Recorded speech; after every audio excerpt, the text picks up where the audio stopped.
এটা তো শিওর আসবো না। হ্যাঁ, বলো এটার ক্ষেত্রে সিওরিটি কি দেওয়া যায় কিনা জানি না। হ্যাঁ, এটা ওরে আসছে সব বাড়ি দেখা যায়।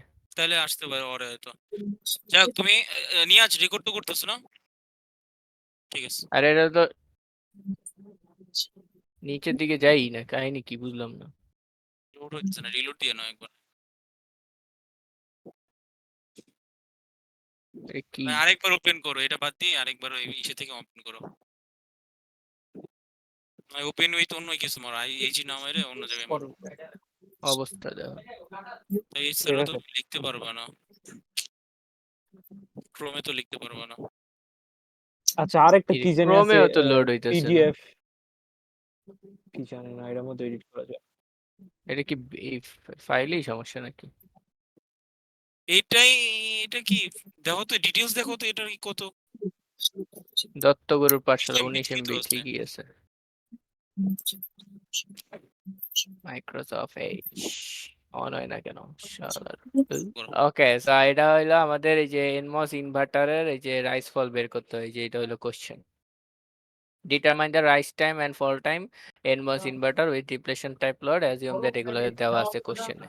ওকে, তো কোশ্চেনে দেওয়া থাকলে আমরা এগুলো করার জন্য দেখো, তো এই যে T1 এর জন্য মিউ mn বাই টি এই জিনিসটা কোশ্চেনে দেওয়া থাকে, এই যে mu sorry epsilon mu N by D.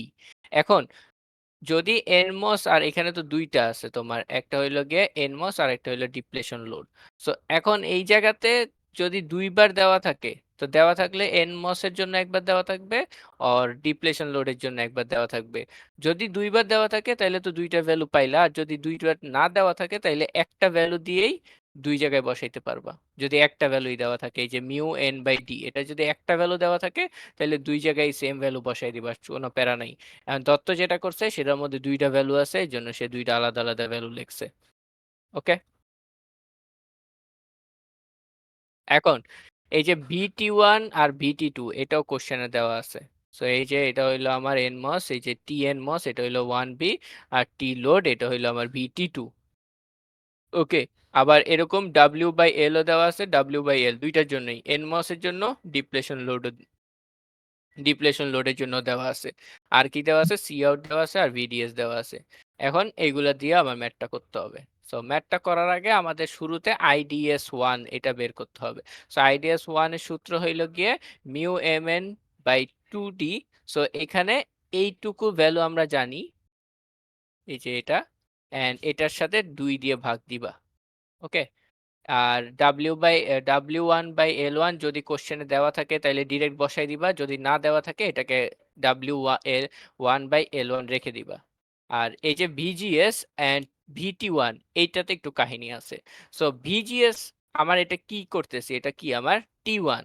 So আমার এখানে একটু খেয়াল করতে হবে যে এই যে এই জায়গাতে এটা হইলো আমার, এটাকে কি বলে, ডিপ্লেশন না নাই? হ্যাঁ, আর এইটাকে বলা হয় এনমস। ওকে, সো এনমস কখন অন হবে? এখানে যখন আমি মানে এটা শর্ট মানে কি বলে 1 ভোল্ট দেই, হ্যাঁ, তখন এটা আমার অন হবে না এনমস। সো এই যে এইখানে যখন IDS1 এর জন্য ক্যালকুলেট করতে যাব তখন আমাদেরকে এইটুকুর দিকে তাকাইতে হবে। এটা হইলো আমার এনমস। সো এনমস নিয়ে যেহেতু কাজ করতেছি, আমি জানি যে এনমসে আমার 1 দিলে এটা অন হবে। সো এই 1 মানে কি, এখানে 5 ভোল্ট। হ্যাঁ, সো 1 মানে যদি 5 ভোল্ট হয় তাহলে এখানে আমরা 5 ভোল্ট দিব, অ্যান্ড এখানে এই VT1 এটা হইলো আমার এই যে এখানে দেওয়া আছে। বুঝতে পারছো? সো এইটা দেওয়ার পরে এটা ক্যালকুলেশন করলে পরে এই যে সব ক্যালকুলেশন করলে দেন ভ্যালু আসবে তোমার এইটা। ওকে, এখন এই জায়গায় এই যে W1/L1 কেন রেখে দিছে সে, কারণ তার যে ম্যাথটা করছে তার মধ্যে W1/L1 এর মান দেওয়া নেই। কিন্তু আমরা যদি এই ম্যাথটা করি, এই ম্যাথটার মধ্যে এই যে এনমোস এর জন্য ভ্যালু দেওয়া আছে 3। সো আমরা ডিরেক্ট এখানে 3 বসাই দিয়ে এই ম্যাথটার অ্যান্সার বের করে ফেলতে পারি। তোমার 240 × 3, যদি মনে করো 240 × 3 দেওয়া আছে L1 W/L1 এর মান, সো এই হ্যাঁ এখানে অ্যান্সার বের করে দিব, মনে করে এখানে কিছু একটা আসছে। ওকে, সো দেওয়া নাই এই তো যেহেতু হয়ে গেল এটাকে 10। এই চুপ, এখানে যেহেতু দেওয়া নাই কিছু, সেই ক্ষেত্রে আমার কিছু ধরারও দরকার নেই।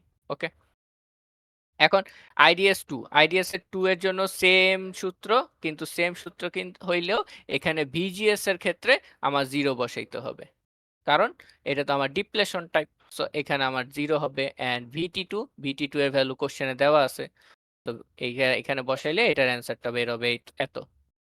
সো আইডিএস আর আইডিএস 1 আর আচ্ছা, আইডিএস 2 বিজিএস এটা কি যে এনমোস এর সময় সবসময় 5 হ্যাঁ হয় না? এনমস এর সময় 5, আর আর এই কি বলে যে এটার সময় 0। ডিপ্লেশনের সময় 0। ঠিক আছে। ওকে, সো এইটুকু আমার আইডিএস 1 আর আইডিএস 2 এর ভ্যালু বের করা শেষ। সো এই জিনিসটাও রেখে দিছে কারণ ওর কাছে ভ্যালু নাই। ওকে, এটা একটু মাথায় রাখো তোমরা। এখন সে কি করছে, এই যে জিনিসটা, এই জিনিসটাকে এই যে এভাবে লিখছে, মানে ফার্স্ট হইলো সূত্রটা হইলো এরকম যে max current of T1 and max current of T2, max current of T1 by T2 দিলে তোমার এই যে এখানে আইডিএস 1 এর ভ্যালুটা এখানে দিবা এন্ড আইডিএস 2 এর ভ্যালুটা এখানে দিবা। এটা আমরা অনুপাত বের করব।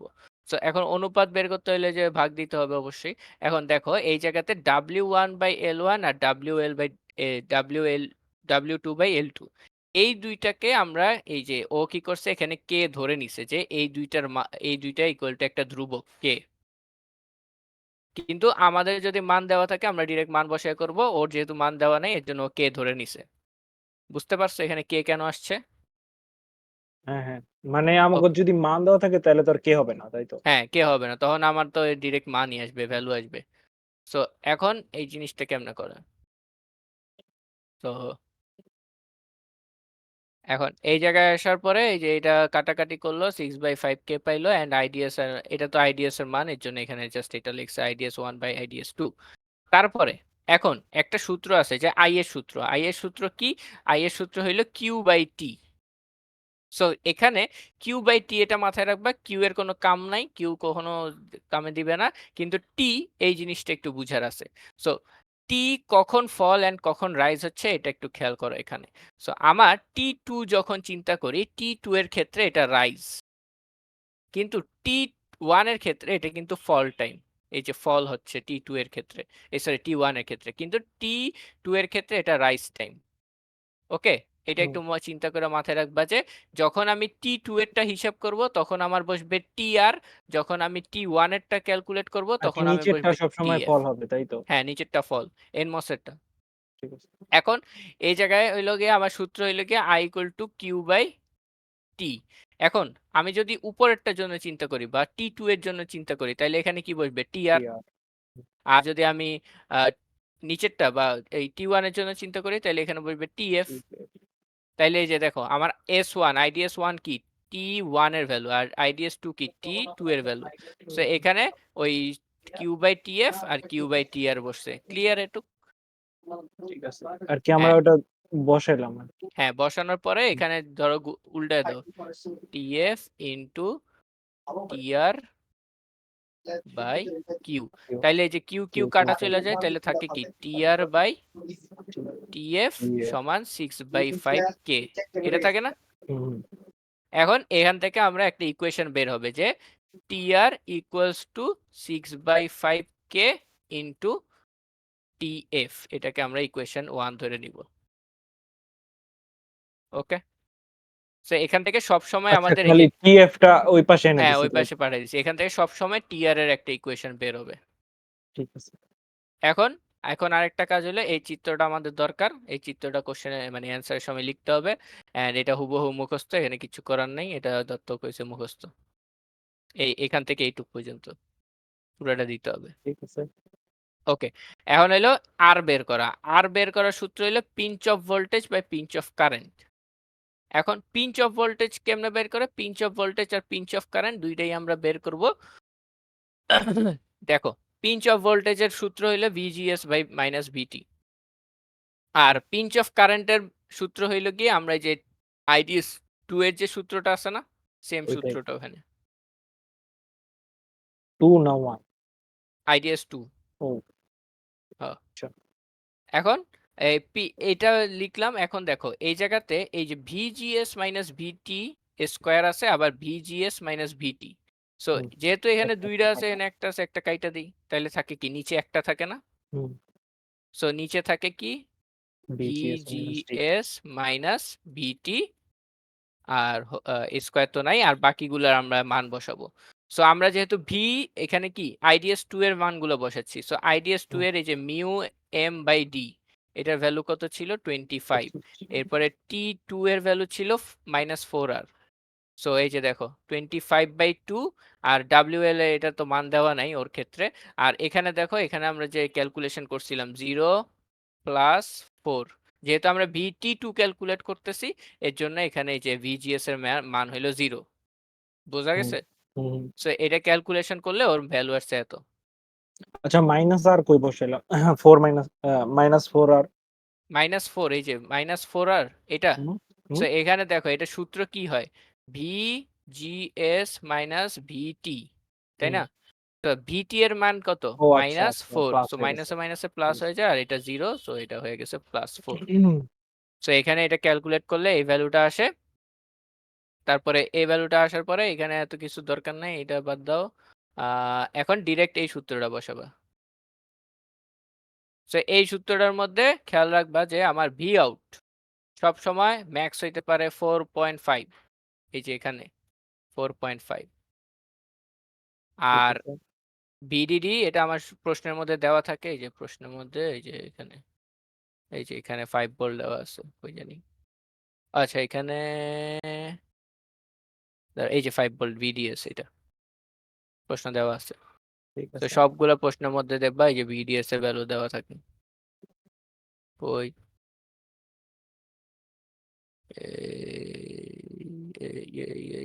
এই যে ভিডিএস 5 ভোল্ট।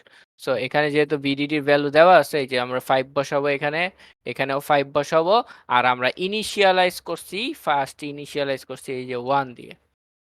আচ্ছা কেন আমরা এখানে এটা ধরতেছি, কারণ হইল দেখো আমার কি বের করতেছি, টি আর বের করতেছি, খেয়াল করো টি আর। সো টি আর কার ক্ষেত্রে আসে? 1 এর ক্ষেত্রে। না না, রাইজ না, সো ও টি আচ্ছা। টু এর ক্ষেত্রে আসে। সো টি টু এর ক্ষেত্রে আসতেছে, তো টি টু এর জন্য আমার এইটুকু ইকুয়েশন, ম্যাক্স হবে 4.5 অ্যান্ড লোয়েস্ট হবে 1। হুম, ওকে, সো এখান থেকে আসছে এই যে ম্যাক্স হইলো বি আউট 4.5 হইতে পারে, আর ভি ইনিশিয়ালাইজ হইতে পারে 1 দিয়ে। ওকে, এখন জাস্ট আচ্ছা 1 মানগুলো, তো আমরা মুখস্থ করে নিলেই পারি না? হ্যাঁ এইটুকু মুখস্থ এখান থেকে এডু। আচ্ছা ঠিক আছে। এখন এখানে হইলো গিয়ে ধরো এই যে মানগুলো বসাইলাম, এই এখানে সব মান বসায় ক্যালকুলেট করলাম, এখানে 4.5 = 5 - 4 * e⁻t আর এই হাবিজাবি আইছে। এখন কি করছে যে এই যে এই এইটুকুকে ওই পাশে পাঠাই দিছে। সো ওই পাশে পাঠাই গেলে এটা প্লাস হয়ে যাইতেছে, আর এই যে 4.5 টারে এই পাশে নিয়ে আসছে, এটা মাইনাস হয়ে গেছে, তাইলে এখানে হলো -5 - 4.5, তাইলে হলো 0.5। হুম, আর এরপরে 0.5 রে 4 দ্বারা ভাগ করছে, দেন এটা পাইছে। তারপরে এখন ই, এই যে ইটারে বাদ দিতে হইলে আমরা ইটারে ওই পাশে পাঠিয়ে দিব। সো ই ওই পাশে গেলে কি এটা লন হয়ে যায়। সো ও এই ভ্যালুটারে লন করে দিলে ই কাটা। ঠিক আছে। তারপরে এখন এই যে এই টিআর এর মান বের করব আমরা। সো টিআর কে এই পাশে রেখে বাকি সব ওই পাশে পাঠিয়ে দাও। ওই পাশে পাঠিয়ে যে আমরা জানি যে আর এর ভ্যালু এখানে বের করছি, আর এর ভ্যালু। এরপরে সি আউট আমার কোশ্চেনে ও দেওয়া সি থাকে। আর সি আউট ওটাই কি ওই আর এর ভ্যালু যে বাইর করি? হ্যাঁ, আর এর ভ্যালু তো বের করছি, এই যে আর এর ভ্যালু হইলো ও এটা। সি এই যে আউট কি আলাদা একটা? হ্যাঁ, সি আউট এই যে কোশ্চেনে দেওয়া আছে। এই যে সি আউট 70। ও আচ্ছা। এখন খালি মানগুলো বসায় যে টিআর এর মান বের হয়ে যাবে। সো টিআর এর মান বের হয়ে গেলে আমরা একটা উপরে একটা ইকুয়েশন বানায় আসছিলাম হইলো গিয়ে হ্যাঁ, হ্যাঁ। টিএফ এর জন্য, কই জানি। এই যে নিচে। এই যে এখানে এই যে 1 নাম্বার ইকুয়েশন। সো এই ইকুয়েশনে খালি টিআর এর মান বসায় দিলে টিএফ এর ভ্যালু বের হয়ে যাবে। সো এই যে টিআর ইকুয়েশনটা নিয়ে আসছে, এর মানটা বসায় দিছে, এই যে টিএফ এর ভ্যালু বের হয়ে গেছে। সো এই যে এই জিনিসগুলো রয়ে গেছে, কারণ এই জিনিসগুলোর ওর কাছে মান নাই। ঠিক আছে। এই হইলো অঙ্ক। আর এখানে তো আর কিছু বলার তত্ত্ব শিখাই নেই, এর জন্য আমিও কইতে পারি না। ওকে।